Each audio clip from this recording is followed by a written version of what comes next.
sebelum ada kerajaan, sebelum ada bahasa Jawa, bahkan sebelum Pulau Jawa sepenuhnya berbentuk seperti yang kita kenal hari ini.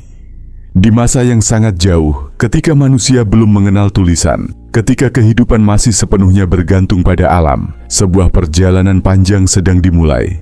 Perjalanan itulah yang, perlahan namun pasti, akan melahirkan apa yang hari ini kita kenal sebagai suku Jawa.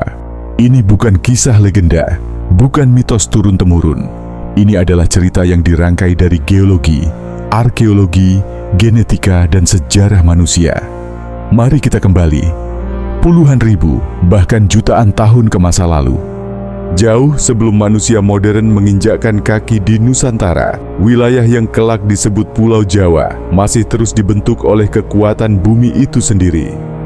Sekitar 2 hingga 3 juta tahun yang lalu, lempeng Indo-Australia bergerak perlahan namun tak terhentikan, menujam ke bawah lempeng Eurasia. Benturan raksasa ini memicu rangkaian panjang aktivitas vulkanik. Gunung-gunung api muncul dari dasar laut. Letusan demi letusan menyemburkan lava, abu, dan material mineral. Sedikit demi sedikit, daratan baru terbentuk.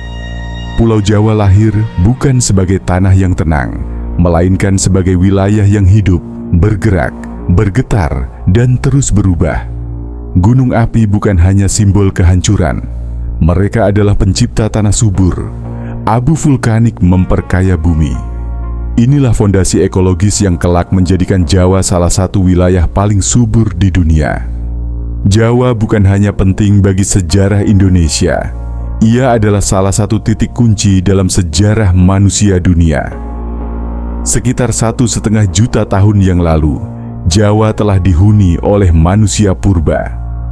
Fosil-fosil yang ditemukan di Trinil, Sangiran, dan Ngandong memperlihatkan sosok manusia yang berjalan tegak, menggunakan alat batu sederhana, dan mampu bertahan hidup di lingkungan yang keras. Mereka dikenal sebagai Homo erectus, namun penting untuk dipahami, Homo erectus bukan nenek moyang langsung orang Jawa modern. Mereka adalah cabang manusia purba yang pada akhirnya punah. Tetapi satu hal yang pasti, tanah Jawa telah lama menjadi rumah bagi manusia, jauh sebelum peradaban modern muncul. Waktu terus berjalan. Iklim bumi berubah drastis. Sekitar 70.000 hingga 12.000 tahun lalu, dunia memasuki zaman es. Es di kutub membesar. Permukaan laut turun hingga lebih dari 100 meter. Wilayah Asia Tenggara berubah total. Pulau-pulau yang hari ini terpisah oleh laut dahulu menyatu dalam satu daratan raksasa yang disebut Sundaland. Jawa, Sumatera, Kalimantan, semuanya terhubung langsung dengan daratan Asia. Inilah jalur besar migrasi manusia modern. Sekitar 50.000 hingga 40.000 tahun yang lalu, manusia modern, Homo sapiens, mulai memasuki wilayah Nusantara. Mereka berasal dari Afrika, berjalan jauh melalui Timur Tengah, India, lalu menyebar ke Asia Tenggara. Mereka membawa otak yang lebih kompleks, bahasa yang mulai berkembang, budaya simbolik, seni, dan cara berpikir abstrak. Kelompok inilah yang menjadi nenek moyang awal penduduk Nusantara, termasuk cikal bakal orang Jawa. Manusia awal di Jawa hidup sebagai pemburu dan peramu. Mereka berpindah mengikuti musim, tinggal di gua-gua, di tepi sungai, dan di hutan-hutan lebat. Makanan mereka berasal dari alam, umbi-umbian, buah-buahan, ikan, dan hewan buruan kecil. Alat mereka sederhana, kapak batu, serpihan obsidian, dan tulang. Belum ada suku, belum ada bahasa Jawa, hanya manusia dan alam.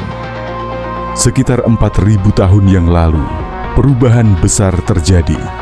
Gelombang manusia baru datang ke Nusantara. Mereka dikenal sebagai bangsa Austronesia. Datang dari wilayah Taiwan dan Cina Selatan, mereka menyeberangi lautan dengan perahu canggih untuk zamannya. Mereka membawa sesuatu yang akan mengubah segalanya. Pertanian. Padi mulai ditanam. Manusia mulai menetap. Desa-desa awal terbentuk.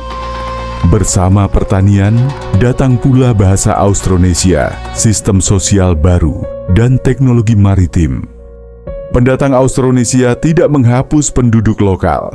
Yang terjadi adalah percampuran, perkawinan, asimilasi, pertukaran budaya.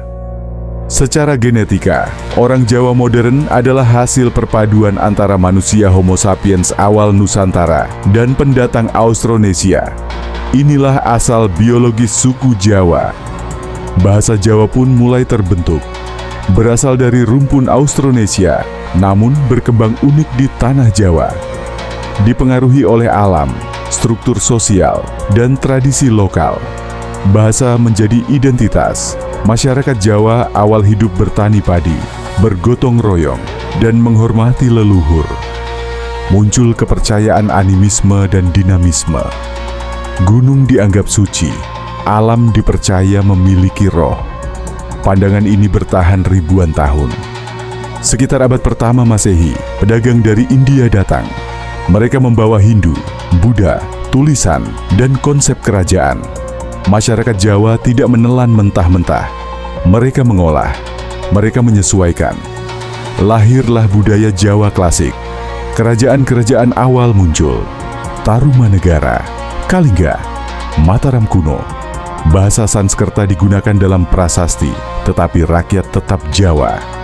Identitas Jawa semakin kuat. Penting untuk dipahami, suku Jawa bukan satu ras murni. Mereka adalah hasil migrasi panjang, perpaduan manusia, dan adaptasi budaya. Penelitian genetika modern menunjukkan orang Jawa memiliki campuran DNA Asia Timur, Asia Tenggara, dan jejak manusia awal. Sains menguatkan sejarah. Nilai-nilai Jawa lahir dari perjalanan panjang ini. Rukun, tepo seliro, alon-alon asal kelakon.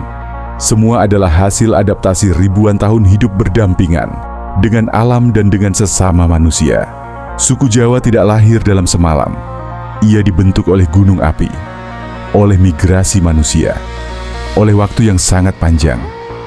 Dari Homo erectus ke Homo sapiens, ke petani Austronesia, hingga kerajaan besar. Inilah perjalanan panjang orang Jawa. Bukan mitos, bukan legenda, tapi sejarah manusia.